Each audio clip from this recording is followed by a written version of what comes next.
Yeah, I can see you really well. Okay, great. Okay, it's recording. Wonderful. Hello, my beautiful light workers, and thank you for joining me on Soul to Soul today. This is your place to gain inspiration and empowerment to live your best life. And today I have Chris Walton joining me from London, UK, and he's a wonderful human being and a performance psychologist and an author and a creator of Gamma Healing Method, which we're going to talk about later. So thank you so much, Chris, for joining me today. And I'm so excited to talk about one of my favorite topics, the mind and consciousness. Yeah, mine too. Yeah, absolutely. It's a pleasure, Elaine. Absolute pleasure. So I love stories, just human stories. And I think as people, we get inspired by each other's stories. So if we can just begin by you sharing a bit of your story and where you come from and your whole journey and how you got to do the work that you do now, that would be great. All right, yeah, in a nutshell, of yes, course. In a nutshell, in a very small nutshell. Yeah, okay. Well, I suppose, where to start? Yeah, I mean, I started out career-wise in the health and fitness industry, you know, many moons back.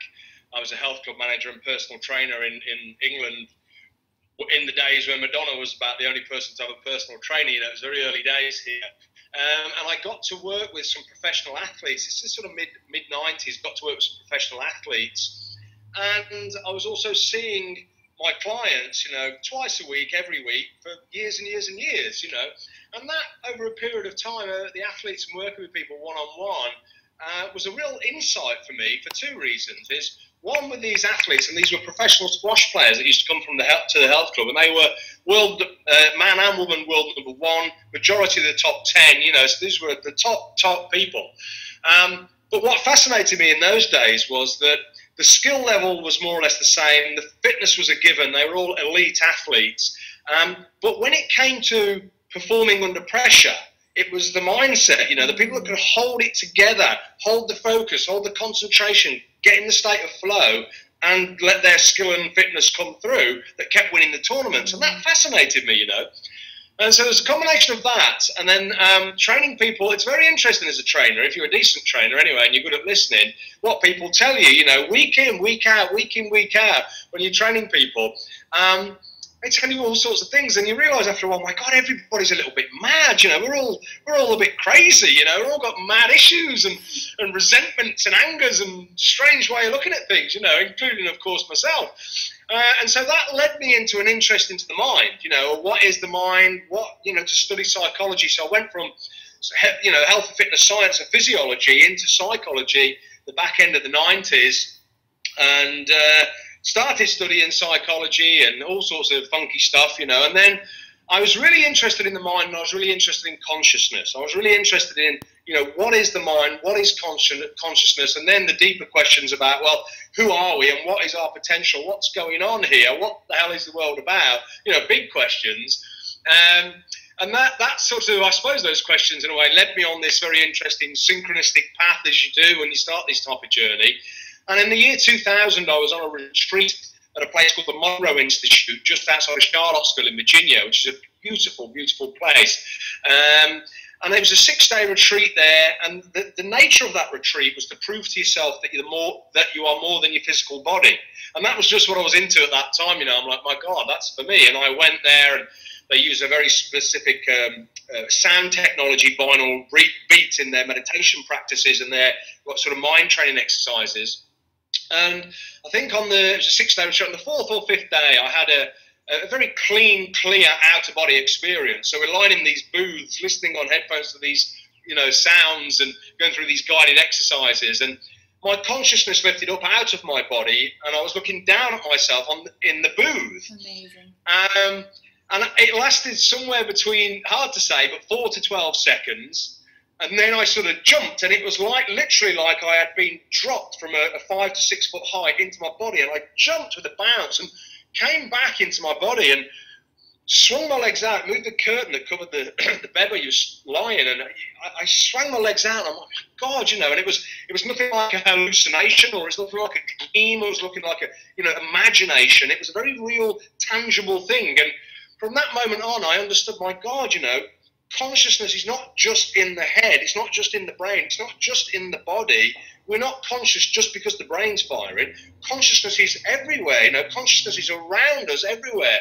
And that was, I say, that was 14 years ago now. And then I ended up spending 7 weeks, 42 days on retreat at the Monroe Institute over 4 years, and really exploring that type of consciousness and mind from an altered state of consciousness perspective. Then I ended up going down to Brazil and Peru and to South America 3 times and working with the shaman down there and exploring the sacred medicine route, what's quite well known today as ayahuasca. And I did a lot of ceremonies with ayahuasca with various different shamans in South America and Europe over quite a few years. And that just gave me some absolutely, mind-blowing, paradigm-shifting, again, levels of awareness and understanding of consciousness and mind through the ceremonies I did there and my experiences that just sort of, opened me up to all sorts of information that's out there in the quantum field, So I really looked at consciousness and mind from a theoretical perspective, at university, and looking at, well, what do we know about brain function and mind and consciousness? And really looked at, well, let's look at this in experience. When you experience altered states of consciousness, what can you learn about yourself? What can you find out about life, who you are, what's the purpose in practice, rather than just reading books? And so that's, that's where I'm at. That's basically what I do. And isn't that the best way to learn, is really to just immerse yourself in the experience of it? Because like you said, you can read about it your whole life, but until you get to really physically experience the sensations and the feelings and the emotions that you go through. I've also had some out-of-body experiences, so I know, probably not to the level that you are describing with ayahuasca, but just through meditation and shamanic journeying, and really just, it's just as real as this physical reality when you experience it, and unless, exactly. If not realer, right, if not realer, it really is true, because it kind of puts you in a very aware state where you're not only aware of yourself as an identity, but as part of all, the consciousness that we are. So it's a really beautiful experience, and I can only imagine the ayahuasca probably just takes it to a whole other level, which I'm very hesitant about doing it. One part of me really wants to try it, and a part of me is scared, because I know that, once you experience that, there's really no going back to the way you were, because you see things and you experience things that are, out there. So, but anyways, so talking about performance psychology, what exactly is it, and how can we all tap into that unlimited power that we do have as human beings in terms of the human potential and the power of the mind, and using it as a tool to then function in the world at our highest potential? Sure. Crikey, yeah. Well, performance psychology really is a sort of branch of psychology. It's not, it's not something that you can just go and learn performance psychology. You have to learn you learn your toolkit, if you like, and apply it to performance, which is what I do. I'm very interested in making people, or helping people, I should say, get better at what they do, and of course that comes from originally working with athletes and getting people healthy and fit, way back then. So I'm very interested in helping people perform better, relieve their stress, become more resilient, whether it be at work or if you're a busy mum or busy parent, just day-to-day stuff where you can get into states of flow and enjoy life rather than living in a stressed state, which I don't know about where you live, but but certainly in this city, London, 95% of people walk around in stress as the natural way. They think that's the way it is, and that's so far off how it should be. So I think there's a few key things to consider when we're talking about improving and performance and waking up, to our real identity, real potential. You can do lots and lots of different, of course, personal development processes and reading and learning, and, you can get a lot from them. And like many things, Layla, in many industries, you've got a range of a spectrum of things that are some absolute nonsense and just la land rubbish, right, to the other end. There's some are very, very effective and really, really work, and everything in the middle, and you have to choose your path wisely. But the key thing, if I was there's many factors, as all your viewers will perhaps be aware, there's many things you can do to improve yourself. You know, silly basic, not silly things, but basic things like make sure you're hydrated and you sleep well. You know, cover the bases. But if I were to pick the main thing that gives you the biggest bang for the buck, that is retraining the way that the old brain fires. Absolutely. You know, we are operating on such old software, all of us, and our emotional brain, our fight-flight brain is so active. You know, it's so on the go, it's so alert, looking for stressors, aware of stressors, conditioned to stressors, that it just doesn't allow for any higher awareness. You know, when that brain's firing, everything else is shutting down, and you're living on your you know, acting on a survival-based program, you know, and that's no good. You know, you need to retrain the way the brain fires so that every day that you wake up, ideally, you know, every day that you wake up, you've got some joy, you've got some excitement, you've got some awe, you know, of like, my God, this is a life. I've got a life. I'm a physical person for however many years I get. You know, I've got. Oh my God, this is amazing. Even when things are a bit weird and stressful, you know, oh my God. And that takes a retraining. It takes a retraining of the way the brain fires, or retraining of your mind, or what you think your mind is, and an updating of your belief systems on all levels, your core beliefs and your beliefs in all level areas of your life. You know, to update your circuits of your mind, just like you'd update your computer to get better output and better resources from your computer, you know. Right, absolutely. I completely agree with you. You know, the mind really is a computer that the great thing about it is that it can be rewired, just like it's been wired to function through that fear state of consciousness. It can be rewired to go back to love, you know, which is all spiritual teachings are teaching is going back to that oneness and operating from love, and it really makes a huge difference. And I know it's all about a process that, you know, there's not really a magic pill that you can take. So what is it that you do specifically, and, you know, for the viewers, how can they benefit from that work that you so passionately are putting out there into the world? Yeah, well, I created a system over the last, you know, you always think like it's over the last few years, and then when you think back, you think, well, oh my God, actually it's over the last 20 years, and then you think, well, maybe, you know, it's before that as well, with all the things that you learn along your journey, you know. But I certainly, what is it now, 2014, so certainly for the last 16 years, I've created a system that's, you know, developed and enhanced, and over the last 3 or 4 years, I've been doing some brain research, measuring brain waves when people are doing a technique that I teach, and it's called the gamma brain technique. And the reason it's called the gamma brain technique is because it creates what's called these gamma brain waves. And gamma brain waves, the metaphor to understand gamma brain waves is if you've ever heard an orchestra warming up, you know, and you hear the woodwind and the brass section and the, you know, the percussion and the strings, and they're warming up, and it sounds terrible and it's hard on the ears, you know, like, oh my God, that's horrible, you know. And then the conductor comes along, you know, and taps his stick, and then the whole orchestra comes together and creates beautiful symphony. It's like, oh my God, wow.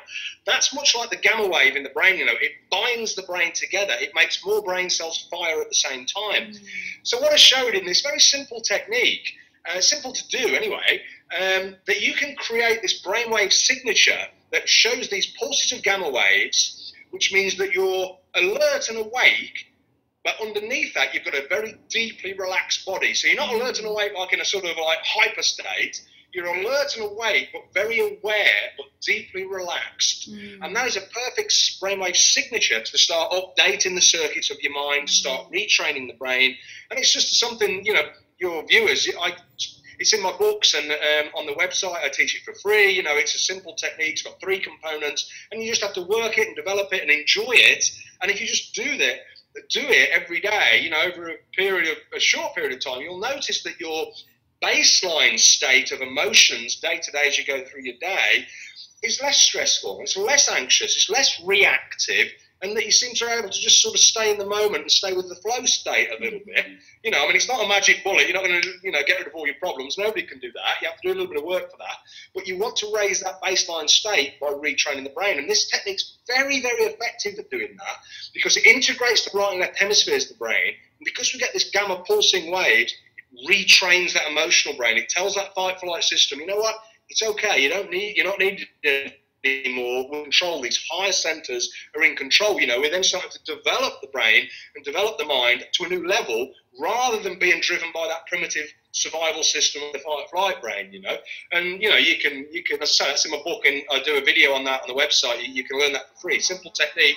And you can apply the technique to various different areas, to solve problems, to integrate new beliefs, to create heightened awareness. But just doing the technique in and of itself is a very, very beneficial little practice that takes you 2, 3, 4 minutes a day, a couple of times a day if you want to, that would bring, you know, give massive benefits, you know. Absolutely. No, I definitely, I haven't practiced it, but I've looked into it, and it looks like something that is simple and easy to do, but I can tell that it would really make a huge difference in just moving out the sun. Yeah, you were very illuminated there for a little bit. Just moving out the sun. It's you know, got to maximise the sun in the summer in London, you know, but I was getting a bit hot there. Yeah, absolutely. So I'm going to shift gears a little bit, and I want to talk about your view on the connection between spirituality and the science of spirituality. Because I know that from experiencing, you know, out-of-body experiences and really feeling what the soul is and what the spirit is and all of that, how do you explain that, not from, you know, the lala kind of mumbo-jumbo things that are out there about spirituality, but really in a scientific way? I really would love to get your take on that. Yeah, well, I tell you, I think there's two things that are probably the most confusing things in the world when it comes to conflicting beliefs and contradictory information. And one is nutrition and one is spirituality, you know. There's just so much stuff out there, and you're like, my God, you know, where would you start? So I keep it simple, you know. I mean, I have had some very, very powerful experiences through doing what I've done, and very, very powerful insights that have come with these experiences. And so I keep it simple, and I look at it like this. So what does the science tell us today? What do the physicists tell us today, and the quantum physicists and all those geniuses? What do they tell us? They tell us that when we break this body down, you know, we're made of 50 to 100 trillion cells, and then when we break those cells down, they're made of molecules, and then the molecules are made of atoms, and then when we look at the atom, you know, we see, well, the atom's 99.99 and so on, empty space filled with energy and information, you know, programs, if you like, energy and information with just a little bit of matter, you know. So if you just get your head around that, you go, okay, so, well, what does that mean I am then? You know, it really means that literally, you know, in the most sort of accurate sense, we are much more energetic beings than we are physical beings, you know. This energy and information that bubbles up to make the atom and then the molecule and then the cell and then the structure of the body and everything that comes with that, you know, that's just, that happens for a very short period of time where we have the opportunity to have a three-dimensional, five-sensory experience as an energy being in physical form for a period of time. And I think for me, if you get your head around that, then, you know, that's sort of, the rest of it is just the same theme, a different story, you know. And of course, in the past, we've had all the situation with, you know, religions over the years that try and sort of give you a set of rules that you need to get to this state of understanding that you're an energy being, you are God, you are consciousness, you are spirit, that's who you are. There's nothing outside of you, there isn't a God outside of you, you know, there isn't a set of gods up there, you know, scoring how you do, you know, that's very mythical, early stage consciousness thinking, you know, and so I think, you know, if you just get your head around that and realise that every cell of the body is replaced, every single cell of the body is replaced within 4 years, you know, some say a bit more or less depending on which book you read, but every cell of the body is regenerated and replaced. You're like, well, where's the sense of self? Where's the identity? Right. And so I think if we can get our head around, well, yes, of course we're physical bodies, you know, we're here, we've got, you know, we're in three-dimensional world with five physical senses to experience the world, and we can experience what chocolate tastes like and what falling in love feels like and what watching a sunset, you know, looks like, and what hearing beautiful music is, and all the things that we can do. Yes, we're here, and we're here for a purpose to do something, to put something back in. If you really wake up enough to do something with your life, but at the deepest level, you know, you are a pure energy being. When this life ends, you go back to energy, and then maybe you pop back somewhere else doing something else, you know. But I keep it simple because I think it's so confusing, that spiritual stuff, and the spiritual path is a difficult path, you know. I mean, there's so many gurus on the web today, you know.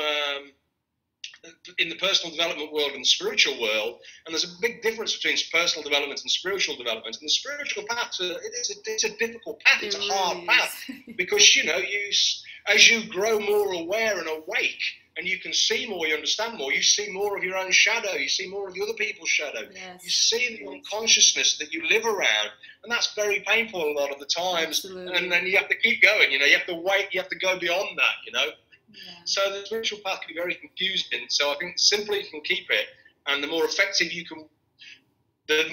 things that you can do, and you get clear on what you want to do and why you're here, easier it will be, Oh, Chris, I couldn't agree with you more. The spiritual path I can personally attest to. It's really painful, and the more awareness you gain, I find it's almost harder to function in the physical world because you are witnessing, poverty and war and pain and suffering, and that's reality of, for whatever reason, at this point of our existence, that's what we're dealing with as species. So it's not an easy path, but it's also rewarding, So something that I work with clients as well, and helping them to find what their purpose is in life, because I believe that, every single one of us that has a heartbeat has a purpose and a destiny to fulfill. And the whole point of living is to find that, get aligned with that, and serve whatever that is. And so I also like to simplify things, because as much as I am of a creative right brain person, I also have a very developed left brain, logical, practical side as well. And so I like to just simplify things as much as possible. And I think every thought and every feeling and every emotion can be really simply put into, does it come from fear or does it come from love, right? And so if it's coming from fear, I believe that it's coming from the egoic mind, If it's coming from love, it's that true essence of who we are. It's that God nature, the divine nature. And so it sounds very easy and simple, but of course it's not easy when you're living and experiencing things to choose, which way to go. Do I choose love or do I choose fear? And of course it comes with a lot of work and a lot of awareness. So just going back to the ego part, I read all the books about what it is and how we can get over it, or and there's so many different schools of thoughts on the ego is bad and we should try to get rid of it, which of course you cannot. It's part of being human. So what is your take on the ego mind, and what do you think is the purpose of it, and also how can we use the egoic mind to our advantage? Because I personally think the ego mind is there to almost challenge us and push us to grow. It like the fear is like a person standing with a flag, just kind of showing here, growth is here. The more fearful you are, I think the more growth will come from that experience. So what's your take on that? I know that was a lot, huh? That was a lot. Let's see how we go. I think, I think, I'm again, keep it simple, keep it simple and don't get lost in the woods, I think in the sort of spiritual world, in the books and seminars and stuff, I think the ego gets a bit of a bad rap, because you hear a lot like you've got to kill the ego, you've got to transcend the ego, you've got to get rid of the ego. Well, yes and no. No, in the sense that if you didn't have an ego, you wouldn't know where to put your food. Right. You wouldn't know where to put the glass, to whose lips you want to put the glass to. You've got to have a sense of physical self. And I think the ego, just simply meaning the I, really, the I, the identity, it's useful. You need to have, you don't want to be egotistical, where everything's about you and nobody else matters, and you're the main person in town and the most important thing, and it's all about you. That's where I think the ego needs to get a bad rap, because that's egotistical. But as far as the ego itself, if you really just understand that the ego is a sense of self from this incarnation, perhaps, maybe others, of which we've just got a load of learned associations, learned beliefs, learned emotional reactions, learned things that we believe about science and history and the way the world is and what my potential is and what I can do in my life, and all the things, all basically the thoughts that are going on in our head and the emotions in the head and the body and stuff.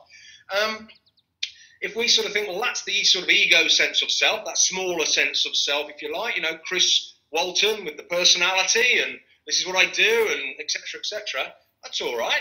But then, if you can just access and develop that bigger sense of self that is beyond the ego, in my book, I call it the transpersonal self, which is not my word, it's beyond the sense of self. I mean, I studied transpersonal psychology, beyond that sense, that bigger sense of self, and just develop that whilst enjoying the ego, enjoying what you're eating, enjoying what you're looking at, enjoying making love, enjoying going to a sunset, all those wonderful things we can do. Then you think, well, actually, the ego is not such a bad thing. I just don't have to get egotistical, and I have to realise that my real essence is energy, being, God, whatever. I'm connected to everything, everywhere, all the time, and everyone through this level of energy and consciousness and mind. And once you sort of develop that more as your identity than the smaller sense of self, then, which I think is the goal, then I think it's a hell of a lot easier to start serving, to start putting back, to start doing something for the greater good, because you realise, well, that's the obvious thing to do, and actually I'm just helping myself, Absolutely. Because the self is a lot bigger than just the individual person. So by helping the collective, it boosts the individual, and by, helping the individual boosts the collective. So I think one of my favourite phrases, I think it's by Ram Dass, and he says, I think it's from him, he says, I work on myself to help others, and I work on others to help myself. And I think that's neat, and I see that later in my one-to-one practice, every week. I have 2 to 3 days practice every week, and I see people every week, and people come, and there's a theme to people's issues. We've all got, issues and problems, and we clear those issues pretty quickly, the way I work, and it's interesting, because everybody that I see, I think to myself, yeah, I'm with you. I've been there. I've had that. I know exactly what you mean, and there's a sort of humbleness that comes with that, It's because we're all in the same boat, We're all in the same boat. We've all got hopes and desires and fears and worries and anxieties and goals. We all have those same emotions. And I think when you can sort of just open up to that a little bit, it makes it a lot easier. It makes life a lot easier to serve and to put back. It just becomes more of a natural thing, more than something I should do because I want to be spiritual. Do you know what I mean? Absolutely. That's beautiful. No, I agree with you for sure. It's once you get to that place, it really is hard to go back to that smaller sense of self. It's really, it's a powerful shift in just consciousness and awareness. So I suppose then, how do we deal with fear? Because fear is such a huge obstacle for all of us. We experience fear. It's just part of being human. So what separates those people that are successful, that are doing amazing things in the world, from the average person who just, watches TV and wants to go to the gym but just can't commit? So what is that? It's fear that stops us at the core. There's all these levels of issues, but at the core it's fear. I'm afraid I'm not lovable, or I'm not worthy, or whatever. I'll fail, or I'll succeed. Then what? All those things. So what is the root of fear, and how can we transcend that? I know that of course it comes with training, retraining the mind, but if you can just talk more about specific things, or maybe something that we can just practically do, that would be great. Sure. No, absolutely. It's a good question, because at the end of the day, you're absolutely right. When you break all the problems down, all your worries, all your anxieties, all your doubts, all your frustrations, all your angers, all your guilts, all of that stuff, when you underlook it, well, you're scared of something. You're worried about something, you're scared of something, there's a fear there, So, yeah, fear's an interesting way. I mean, it keeps us alive, doesn't it? That little fear, that little keeps us going and keeps us... It has a purpose. It keeps us aware that whether we're on the right track or not. But I think today, for most people, most folks have far too much fear as their natural day-to-day baseline, and it's really unhealthy, and it's suffering, isn't it, fear? It's sad. So I think there's a couple of things in the program I teach, and again, the technique, you get the introduction to this technique online, so you can get the technique for free. It's a meridian-based tapping technique, very like EFT and TFT, but it's one that I've tested the acupuncture points myself to see which gives you the biggest bang for the buck. That's a really nice, simple process to use to clear fear step by step. I'm worried about this, I feel it in my body, and you can apply the technique and clear the fear, because it does the same thing as the gamma brain technique in a way, retrains the way that brain fires. So you can have the thoughts, the memory, the association, you know, the thought of it coming, but without that brain firing off into a fear response, and then you can think clearly about it and make the best decision and move forward with clarity and confidence, you know. So I think, you know, I think we all need, to be honest, I think we all need a little technique to deal with fear, because I don't think we're evolved enough yet to sort of, you know, let it go and keep letting it go, because sometimes that fear, it grabs you, you know, and you're just like, whoa, you know. But I mean, there's the basic things like having a nice technique and sit down by yourself and work through a couple of your fears that are reoccurring fears. You know, if you've got reoccurring patterns that come back, you know, every day, every week about certain situations, but reoccurring themes, that is holding you in the past. You know, you're anchored to the past, and it's very challenging to move forward because, you know, at the physiological level, you're just, again, creating stress responses in the brain, and stress responses, you know, what are you going to do? You're not going to move forward and go for it when you're under stress. You know, unlikely anyway. So you need to clear your reoccurring fears, and then as things come up, you know, you clear them. But at the same time, if you can get into that sort of, if you can develop your consciousness, develop your awareness so that you move to the next stage, let's say, and consciousness does come in stages as we awaken. Yes. It's not that you never have any fear, but you see fear from a different place. You know, you don't associate with it. You can observe it more. You can witness it more. You can laugh at it more. You can just sort of play with it a bit more. You can say, oh, there it is. There's an old little pattern again. Right. Oh, it's not got so much hold on me now. Right. But that's a hell of a lot easier, Layla, to do that once you've cleared your reoccurring fears. It's very, very difficult. I don't care whether you're the Dalai Lama or, you know, any of these big Buddhist guys, you know, I don't care who you are. It's very, very difficult if you live the normal sort of life, whatever that is, you know, and not lived in a temple and got things to do and bills to pay and mortgages and husbands and wives and kids and life and busyness and all that, you know, and bombarded with marketing messages all the time. It's very, very difficult to be serene and sort of float above it and observe everything, you know. I think that's you know, not many people can do that. Absolutely. But if you work on yourself and clear those fears, which is really a gift to yourself and a gift to everybody, because when you do, and when you've done it just for a short period of time, you sit back and you're like, my God, how much more energy have I got? You know, physical energy, mental clarity, emotional balance. My God, I feel good again, you know, on a more regular basis. So I think a nice little technique, and there's many techniques out there, but you want one that works and not one that just sounds like it's good, you know. And again, gaining that sort of extra sort of understanding of the bigger self, you know, maybe some meditative practices to create that space between the fear reaction in the nervous system and your action, you know, create a bit of a gap so that you can just see it for what it is, and then you realise, oh, that's all it is, you know. Yes. It's just an association, a memory association that is firing off in my subconscious that I don't have to act on, you know. Yes. I can observe it and then I'll retrain it and then it doesn't come up anyway. That's the way I work with myself and my clients. That's beautiful. I love the way you articulated that. That's exactly how I feel about it. And that's the most exciting part about the whole thing, is that you have choice and you have power. You don't have to succumb to fear. You don't have to allow it to paralyze you. There are things you can do.